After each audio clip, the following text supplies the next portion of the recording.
Damn, I wish I had her. It's 8 a.m.? Now it's 8 a.m. The train, yeah, the train is alerting us. I have 7:59, that's his 8. So, yeah. That's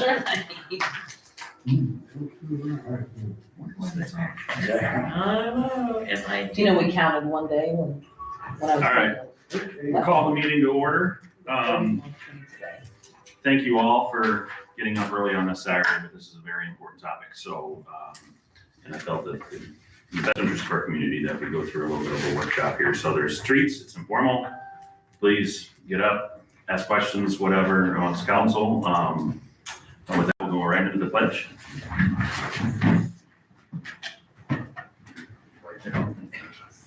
I pledge allegiance to the flag of the United States of America and to the republic for which it stands, one nation, under God, indivisible, with liberty and justice for all. Roll call. Alderman Stapleton. Present. Alderman Hillman. Here. Alderman Lock. Here. Alderman Sillon. Yep. Alderman Jones. Yep. Alderman Herder. Here. Alderman Waterman. Here. Alderman Strobing. Here. Also present are Mayor Johnson and Finance Director Lingerie. All right, public comments, we did not receive any. Mayor's report, real brief, at the next meeting, we are gonna have a public hearing, and it's a public hearing in regards to the annexation of the property that we annexed on Poppy Garden Road here 2 months ago. There was a procedural error with that, and you're required to have a public hearing prior to. In this case, council's already taken action. This isn't gonna reverse any action that council's already taken, but as we learn and grow, we recognize that there was a requirement that we host a public hearing to hear from the citizens on the annexation. So 5:30, next meeting, we'll have a public hearing. And then right after that, we'll go on to normal business at 6 o'clock. Does that make sense?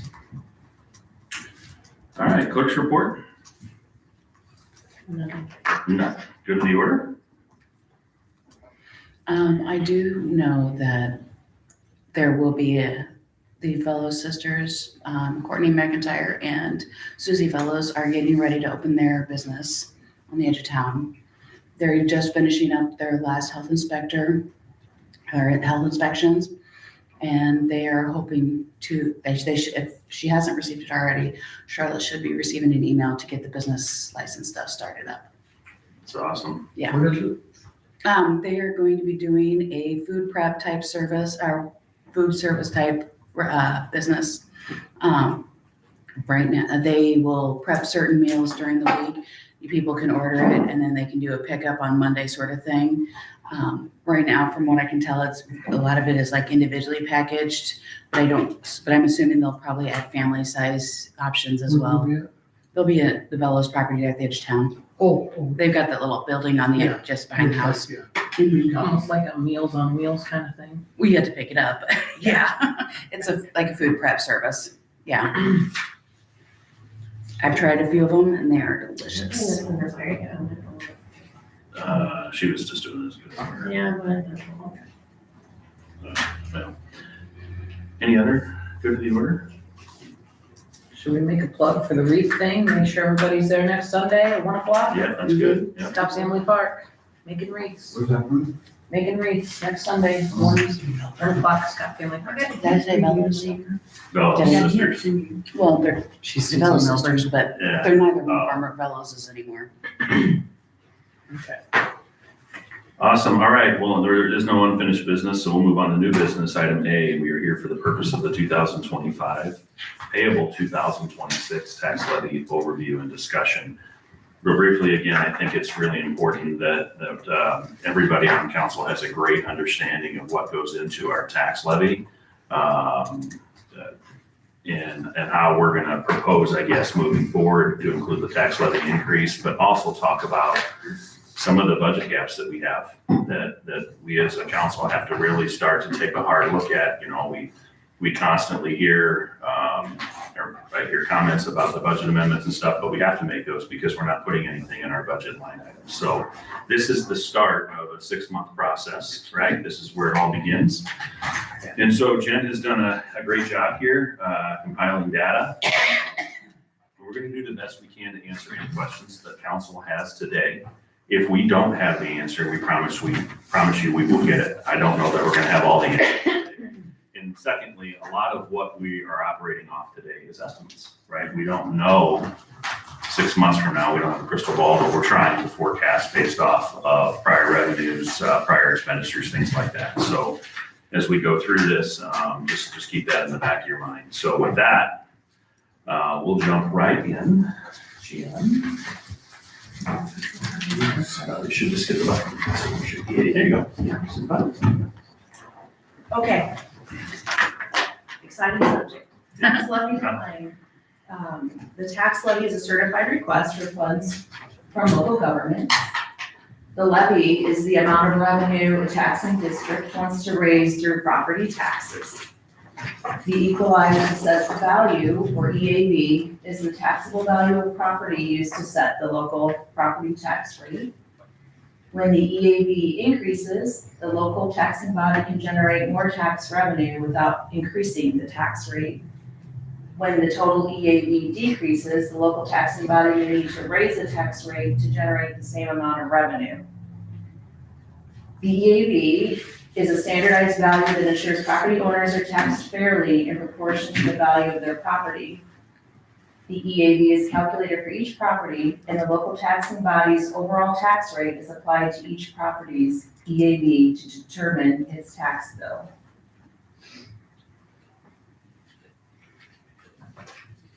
City of Kimona tax levy uses. So currently, these are the funds that we tax for. So we tax for corporate tax, which that tax can be used for any corporate purposes. So those dollars go to general fund and they can be used to cover general operating expenditures. And there is a maximum rate that can be taxed of 0.25. IMRF retirement, we're allowed to tax what is needed to cover our employer contributions. And the funds that we levy for, they go to general fund and they cover the IMRF expense in the general fund. Fire protection, there's a maximum rate of 0.075. The fire protection tax is used towards our fire extinguishers, our fire hydrants, my mind was blank, for replacement and maintenance, and also the costs for water main breaks. We can utilize it for that.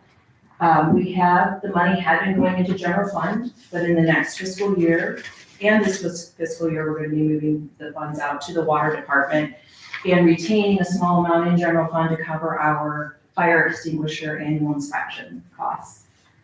Police protection, the maximum rate is 0.075, and this, of course, is for public safety protection. The dollars are allocated to general fund to cover those expenditures.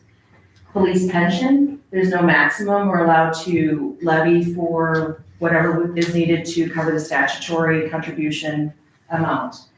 Audit, there's no maximum. We can levy what's needed to cover our audit. And those funds go into general fund as well. Liability insurance, the same, there's no maximum. We can levy what we need for our liability insurance costs. And then Social Security, we can levy Social Security and Medicare tax in that category, and there's no maximum, and we levy for the Social Security and Medicare tax that's generated in our general fund. So just to piggyback on this, there are many other, I'm not a proponent of raising taxes, I want to say that right now. But there are many other areas that we can actually levy taxes for. Our streets and bridges, our parks, that we are not currently levying taxes for. And with the, we're gonna show a projected deficit. We'll work through it and we'll try to reduce it between now and May 1st. But these are things that I want council to really dig into as we move forward. Some of those taxes that I'm talking about require a referendum. Not popular, right? Raising taxes at all isn't popular. But right now, we're not bringing in any revenue for these services. This is my first time through the process. And so as I'm getting knee deep in this with Jen and we're trying to learn and figure out how we're gonna fund things moving forward. You know, I know the park district was disbanded several years ago, and I don't understand why we didn't inherently then try to recover some of those costs through a levy then. Because right now, we have no money to fix our parks, right? Like, we have no money being generated to fix our parks. And so these are things that we as a council, as a corporate authority, have to start having larger conversations about. Because as we get further into the budget discussion today, you're gonna see again, there's no money being generated for very specific needs within our community moving forward, none. And so we've got to start to change that and move the needle in a different direction. Again, if you don't grow, you die. And that's common across all communities. Can I ask you a question? Sure. Okay, so when you're saying tax levy, would it propose then that we raise the tax to that? Or do we like levy the tax that's already paid and get a portion like reallocated? So no, it would be a new tax added in with the tax levy. So like you see these here, like for instance, the street and bridges does not require a referendum to go out. It would be a corporate authority, a vote to say we want to add a cost to that portion of levy so that we can get some revenues for our streets and roads. So it would be an additional line here. It would be completely new compared to So what it we're would doing. add to their tax another line? Yep. And then? Yep. Now, when you say we don't get tax on streets and roads, what about the Kelowna road tax? You're talking MFT or were you talking about the Township. township? That's township, yeah. We don't collect any revenues, we don't levy any taxes for roads. The money we get for our streets currently, Well, the correct me if I'm wrong, is mobile. I think that is incorrect because the township gets the check, but then the township writes us a check, right? So the township, no, on our tax, we don't levy for the road, but we do receive tax dollars when we receive our disbursement from the county for taxes for the road. And that goes into general fund and is used towards street expenditures. Yes. Okay, so I misspoke, yep, And I only know that because of our road dealings. We right. found out that, so they do get road, they just disperse differently. Right. But it's not. Brian's correct. If we were to add another taxing category, we won't take any of the funds we're taxing for these categories. It'd be additional, so we would be raising the levy. And I'm not proposing that today. Like, No, that's- I just that's what want I'm- an understanding, and if I have a question, I'm sure somebody else has a question. So, Yeah, no, you that's know what I good. mean? I just Feel want free to, clarify. this is open dialogue, so if I misspeak or Jim will correct me, whatever, but, okay, you guys ready or any more questions on that? All right, perfect. Okay, the next slide, the tax levy process. So we basically start with projecting a rough first draft of our general fund revenues and expenditures, just to see what we're looking at. We also obtain the police pension actuary evaluation report. That's the report, I think the last meeting in October that Kevin Kavanaugh from Lauterbach and Amen presented to the council. And that will give us our statutory contribution for the police pension fund. Then I contact the county for the estimated EAV, because it's very important in calculating the levy. And then we calculate the desired increase. So traditionally, the city has always increased, try to just under 5% every year, the levy, to keep up with inflation and rising costs. So we take our tax computation report that I would have received in April this year for the taxes we received this year for tax year last year. And we look at the final extension, which is the total extension after TIF and EZ, and we multiply that by the desired tax levy increase. So that, what we received final extension this year, $798,353. We multiply that by 1.0495, because we're recommending increasing the levy dollars by 4.95%, so just under the 5%. And that gives us a new levy amount of $837,871.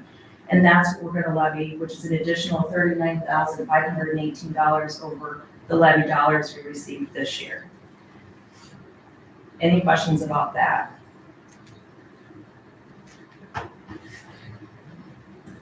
No. Perfect.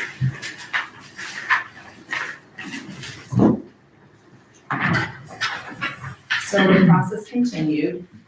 So the corporate authorities must estimate the levy amount 20 days prior to passage and approved by majority by resolution or motions. So this levy, recommended levy will have to be announced at the next council meeting. And then the levy ordinance cannot be passed for 20 days after the announcement. If the levy request exceeds 105% of the previous year, the municipality must hold a public hearing. Well, we're not recommending to exceed the 105%, so we will not have to hold a public hearing. After the approval of the levy ordinance, the certified copy of the ordinance must be provided to the county clerk before the last Tuesday of December.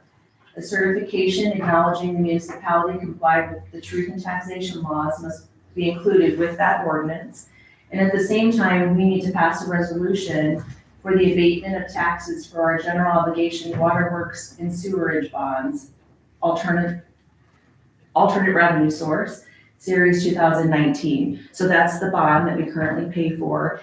And we have to pass that resolution letting the county know that we are receiving the funds to pay those principal and interest payments from a different revenue source, which is through our utility bills, the $9 per month that our residents pay.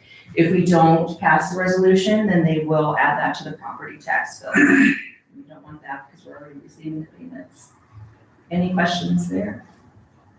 So for clarity, we'll announce the tax levy at the 24th meeting, and then the ordinance and resolution will be on December 22nd, I think, right? That Monday, December 22nd. That's when council will approve both. Go ahead, Jen. In layman's terms, so you're saying we do a water line, right? We then do a bond for it, and then we don't have to levy for it.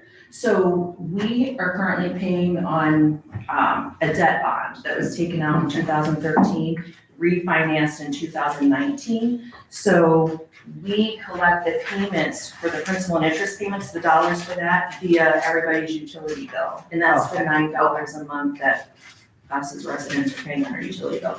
So if we do not pass this resolution every year and send it to the county, they will add the principal and interest payment for that year to the property tax bills. We don't want that, so that's what that is. Anything else? Okay, so the 2025 levy process. So the assessor estimated rate setting EAD that I received from the county last week, $77,035,475.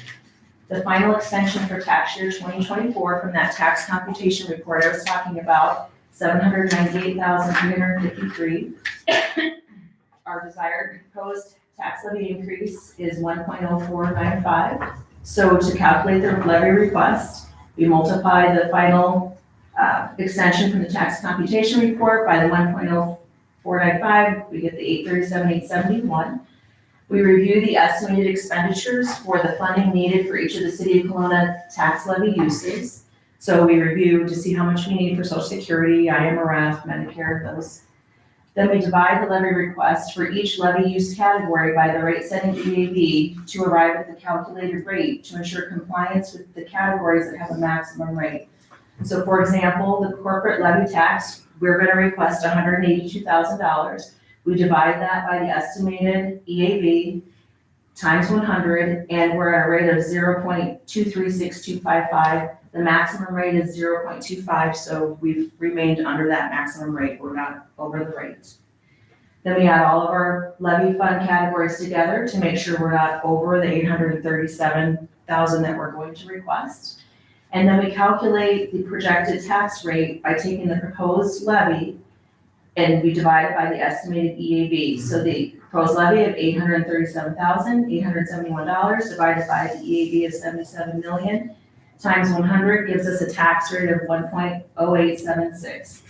This projected tax rate is only the city's portion of the property tax bill. So I can't reiterate that enough, that there's other taxing bodies in that bill, and this is just the city's portion of the tax bill. Any questions? That was kind of fast, but then after we do that, our next process is we announce the tax levy proposing the increase of 1.0495% at the city council meeting held on November 24th.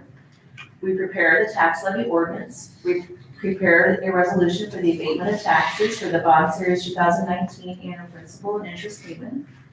We present the tax levy ordinance and the resolution of abatement of taxes to the city council for action at the meeting being held on December 22nd. Then we deliver. Lots of times we mail it, but when we can, I like to deliver it to ensure it's not late.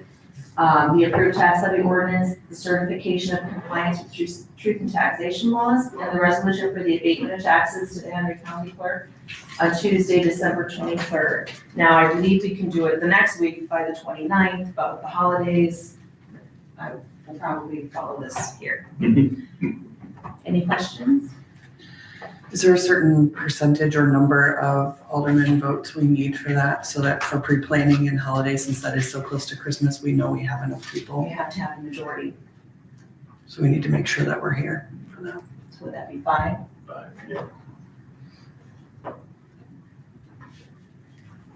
And so here's our recommended tax levy for tax year 2025, payable 2026. We have our estimated EAV. Our corporate tax, we're gonna request $182,000, which keeps us under the maximum rate. Our IMRF, we're gonna request $72,871.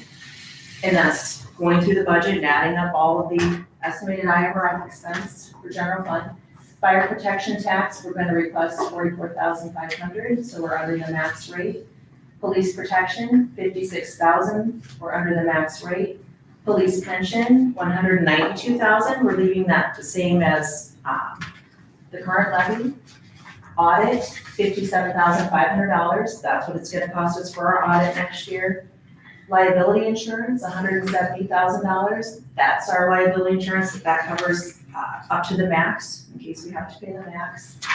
Social Security, that includes Medicare, and that's $63,000. So our total is $837,871. So again, you divide that by the estimated EAV, and our rate is 1.0876. Our last year's levy, which we're receiving those dollars this year, was 1.0816. So we have an increase of 0.55, so just a little above 0.5% in the tax levy. So it's not going up very much. Any questions?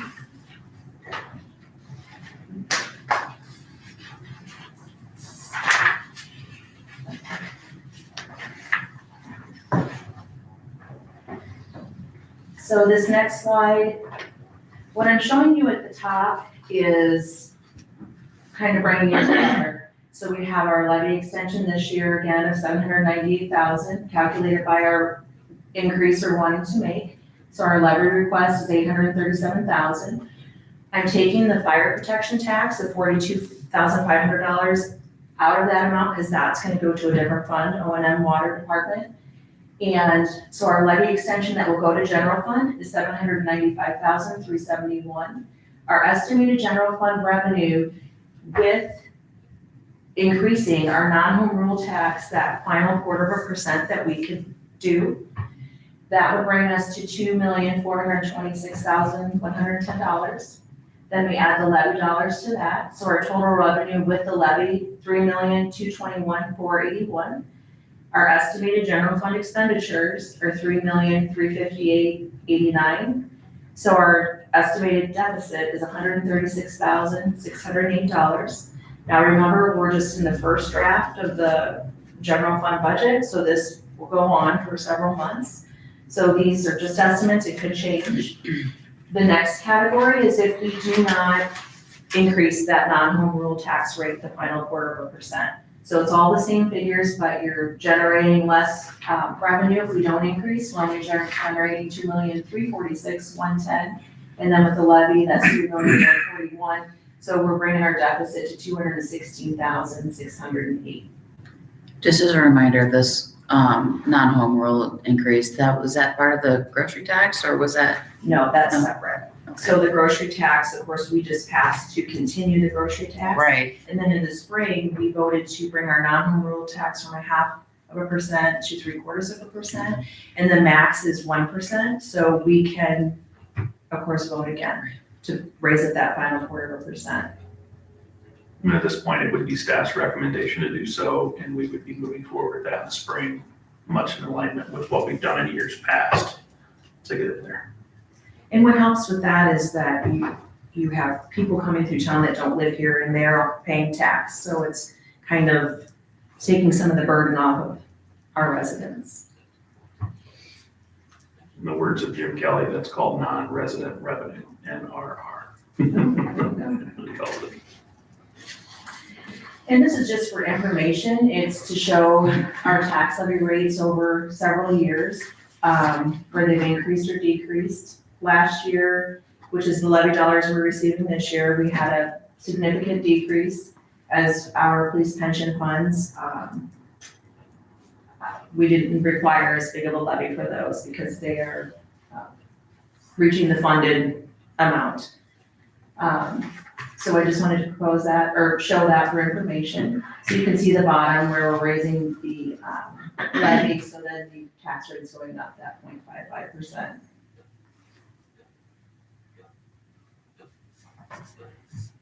And then again, here's just for your information, historical on the EAV and how it has increased or decreased over the last several years. It increased for tax year 2024 by quite a bit, but we also, the TIF 3 expired at the end of December 2023, so that TIF increment was added back, and I did look that up. Write that down. So the TIF increment added back was $2,180,390. So that brought our EAV up for the purposes of calculating our tax rate and whatnot. Yeah, and just one specific note, we thought it was important to share this information because obviously with the state of the economy, the inflation, everything, we may be approaching a time where you look at 19 and 20 where you actually have a decrease in the EAV. Who knows what's going to happen, but again, as we look at strategic planning for our community moving forward, these are things that we need to take into consideration because right now, because EAVs are going up, it offsets that increase, right? It just naturally goes up because our property values go up. And that helps us not reduce, I mean, it's being raised, right, based off EAV, but that helps us not reduce above that 5%, whatever, or even 0.55 if you want to look at it from that way. But I personally would foresee a 19 and 20, it's coming. We're going to have a flat year. And so again, as we start, we're going to get a few more slides here on budget. We have to start generating revenues. That has to be the message to our community. We got to find a way to bring in other sources of revenues. Go ahead, Jen. Any questions on that?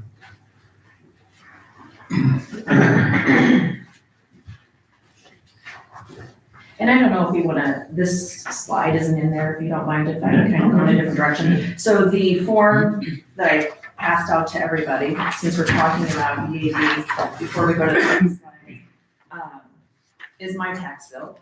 So because the EAV has increased, I'm assuming that my value of my home is gonna increase, I'm assuming 5%. Last year it increased 7.9%. So if you take the fair cash value on my tax bill that I paid this year, $142,390, I'm increasing it 1.05. So then I'm looking at a value of $150,560 for the tax bill I'll get in 2026. I'm multiplying that by 0.3333 because we pay on a third of the value of our home. That brings me down to $50,181. I reduced that by $6,000 because it's owner occupied. So the net taxable value of my home is $44,181. I'm multiplying that by our estimated new tax rate with this levy. So my estimated dollars to the city will be $481. And when I look at my tax bill that I just paid this year, I paid $452. So my taxes will go up $29 next year for the city. Now, of course, this is all estimated. My value might increase more than that, it might decrease, it might stay the same. That's the next column underneath, is if my home doesn't increase in value, my taxes will go up $3. Then to the right, I did it based on a home that's valued at $100,000. I did the same exact thing, assuming 5%, and then at the bottom, no increase. So $100,000 home estimated $19 will pay in additional taxes next year. and then it doesn't increase $1. So the tax rate's not going up very much, so I just wanted to provide that because everybody always asks about It's a great illustration. the effect. And what I always like to say is just pull out your tax bill. Look at your net taxable value near the edge to the right side and calculate that by the proposed tax rate and subtract it from what you paid this year.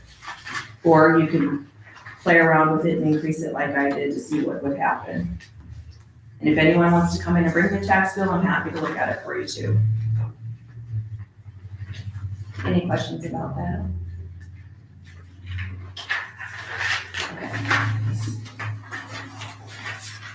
So then this slide is the general fund budget from fiscal year 2019 through fiscal year 2026.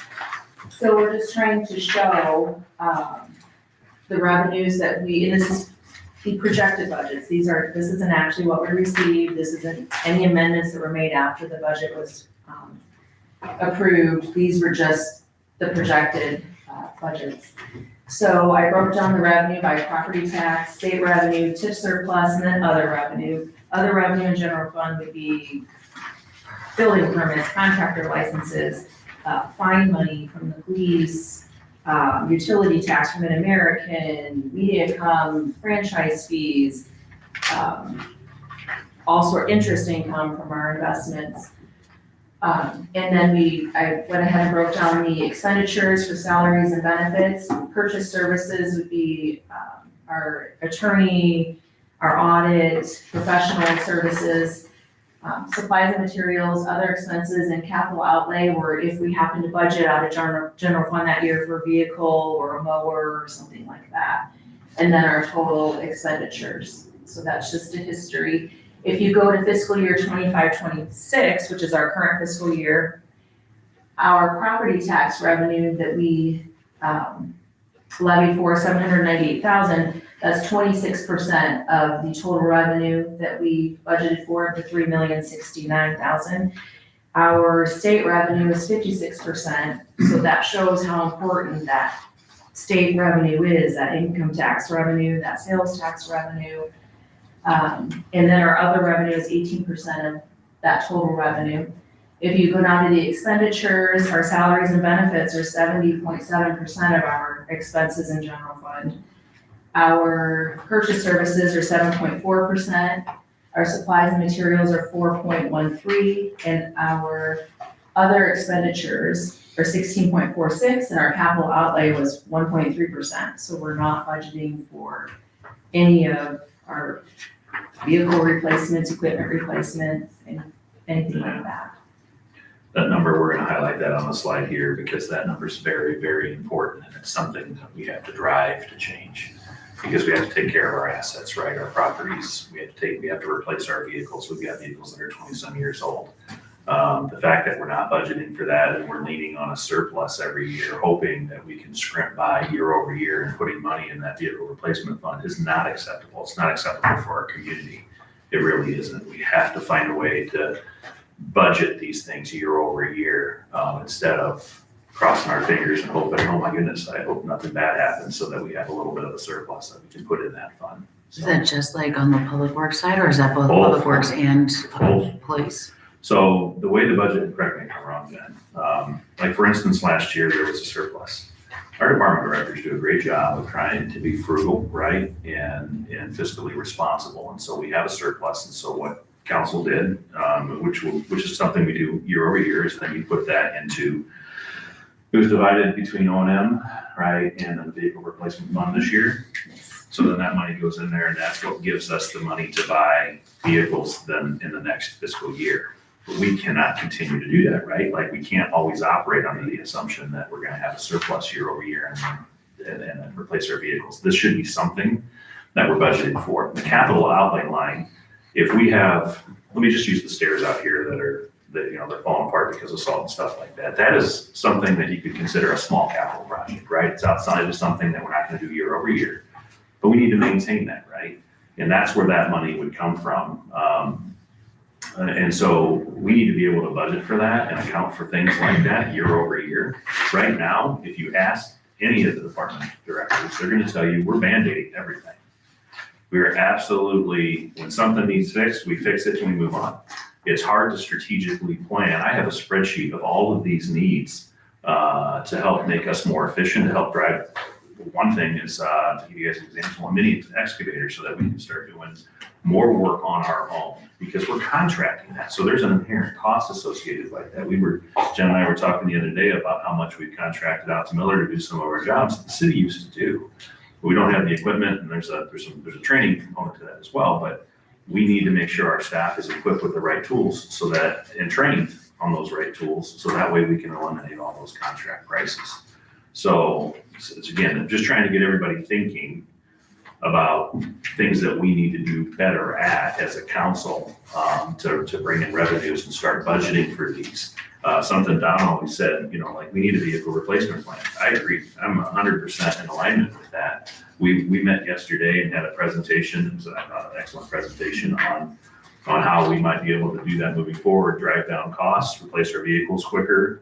And that may be something that we present to council, but that would be a general fund expenditure. That would be something we would want to add. But it would very much update our equipment, drive down costs, those kinds of things. So I'm just asking council to be open-minded and start really looking at ways that we could start to implement this and put this in our budget year over year so that we can strategically plan better long-term. If you guys have to go, that's okay. Yeah, I apologize. No, that's okay. Thank you guys for coming. Yeah. Thank you. It's very educational so far. So budget increases causes, not all inclusive. Wage increases, health insurance rate increases, 16%. Our health insurance went up in 2025. In the projected budget that I worked on first draft, I used a 10% increase. That may end up being too low. Inflation, materials, equipment, labor, costs associated with turnover, so training, overtime, manpower. Unfunded mandates, PD training, body worn cameras, audit expenses, and then our liability insurance premium increases. We just voted on that. It increased 14.905% for 2025. Do you have any comments on that? No, I guess the health insurance premium, I was made aware that there might be a possibility for us, if they try to go high, that we might be able to appeal the increase, and I can assure you if we can, we will. This year, we'll make sure we do that, because the 16% to me was cumbersome, and so I'm hoping that if it comes in, reasonable, we won't, but if it's another 16%, we're gonna appeal. Ours just went up 26%. Jeez. And I hate to start dissecting the plan and making changes to it and making it harder for the employees. That makes me sick.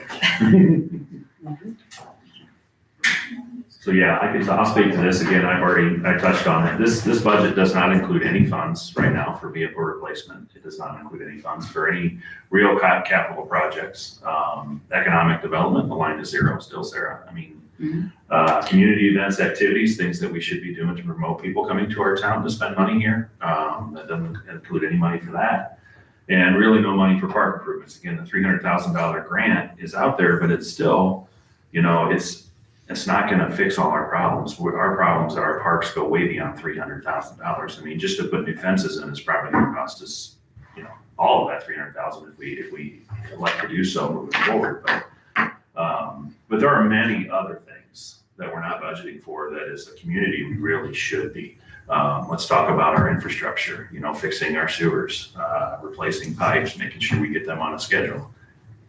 That's not necessarily all general fund, obviously, we get, we bond that, whatever, but it would be nice to have general fund money to supplement that, right, to offset that. Now, that's not that problem isn't unique to Kelowna. That's a problem that every community is battling, but I would rather incrementally do this rather than hit our taxpayers with one big lump sum like they're gonna get with this new utility rate increase here January 1st, right? So doing things incrementally is much easier on our citizens than it is to just hit them really hard. And so we put this in there because we wanted to make it very clear that even though we might have a surplus at the end of the year, and we use those funds to replace our vehicles, it's not the proper way to go about doing it. Not meaning it's illegal, it just means we can't always just,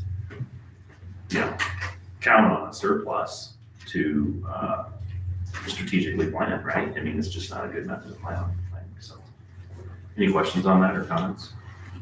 Those last two things actually could go on within the economic development budget lines.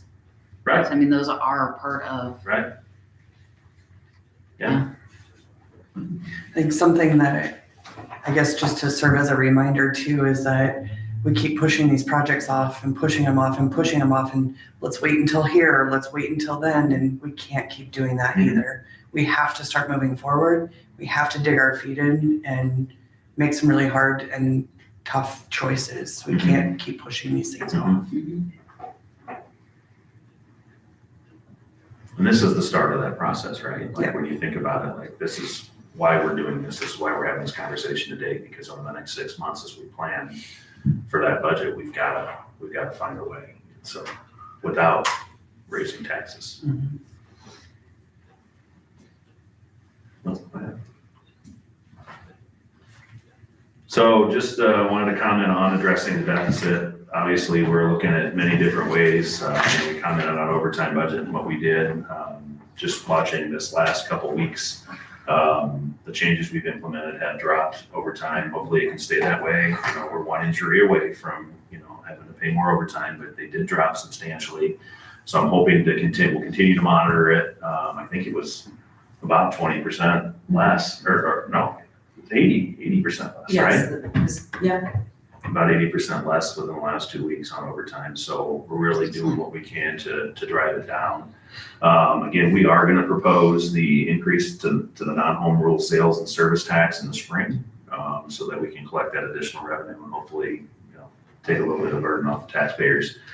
Economic growth. This is probably the highest priority and should be our highest priority moving forward. Really proud that in the last 7 or 8 months, we've got 4 businesses. I-80 Cafe, we've got Senior Cactus, and what's the name of the business? The Kitchen Coop. The Kitchen Coop, and then we have one more opening up here in the next 2 weeks. And so we gotta hopefully drive that message, and we'll try to do the best we can on our social media platforms, but please visit these businesses because we want them to be sustainable over the long term. So I'm excited to see that. We're working to extend the TIF. It needs to happen. There's a lot of growth opportunity within that area in TIF 4. And so if we don't, the primary developer, Kyworth, says, I'm done, I'm out, I'm not gonna build another road, I can't afford to build a road. And so we'll lose the opportunity. I think the number, it varies, depending on whether lots get sold in double or single, whatever, but like 28 homes, right? 28 homes. And so that would be huge to our community, as well as the economic development portion south of Route 6. The 12 acres out there. We're gonna, as we move into 2026, we're gonna continue to work on the business development district.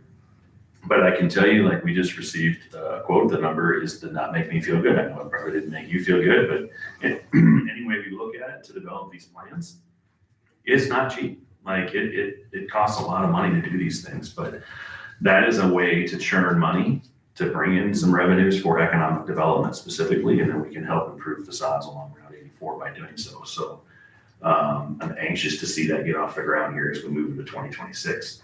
Obviously, the unpopular one, tax levy increases, right? If this continues at this rate, if we don't grow, there's going to be no other choice. And I don't want to do that. I mentioned that it breaks my heart to even increase the utility rates, but we have to, right? And then we're still pursuing grants. There's just a lot of opportunity there, especially as it relates to roads, bridges, infrastructure. So we're going to continue to do that. And then also noted there's fee increases, which I do want to do an analysis on all our fees to make sure they're accounting for staff time, because obviously wages have increased and everything's increased. So we'll probably put that on the project list for spring as we work on the budget and present that go forward. But Any other thing you want to add to that, Jen? All right. Is there anything else with, one more slide? Questions? Any questions? Concerns, comments, ideas? Hit us with them.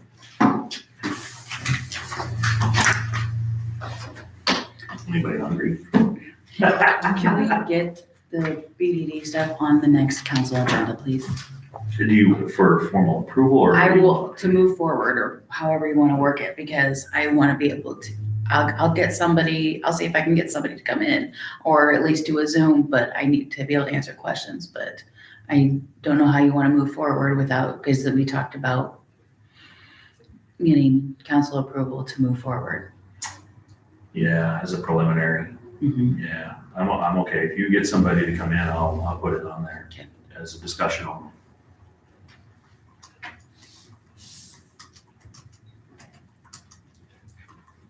Anything else? All right, closed session, we don't have any. Motion for adjournment. I'll make a motion. Motion by Alderman Stabiline, second by Lack. All in favor, say aye. Aye. Opposed? Who's gonna be opposed? It is a beautiful Saturday. It's warm out. Ish. Help yourself to a snack. Lori made this apple caramel bake thing. Is it good? Thank you, everybody. Yeah, thank you, Jen. Yeah, thank you for that work, all the work you put into this. I hope it was beneficial.